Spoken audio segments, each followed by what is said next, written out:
আব্দুল, চাচা চাচা আমার কি সর্বনাশ হইল চাচা। চাচা ওইটুকু একটা বাচ্চারাই খা কি কইরা যে গেল মাগিটা ভাবতে পারতাছি না। আমি না, কি আমি যদি মইরা যাই, এমন কথা আর মুখেও আনবা না। ওনার বৌমার সাথে আমাদের অনেক দিনের লগে হস্ট নষ্ট ছিল, আজকে হাতে নাতে ধরছে। ওইসব ভালোবাসা হইল 2 দিনের চোখের নেশা।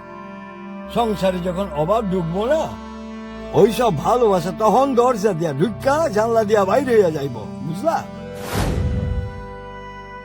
নাসির কই? তারে তো দেখতাছি না। ওরে আম্মুর বাড়ি পাঠাইছি, তুমি এখন তাড়াতাড়ি যাও তো।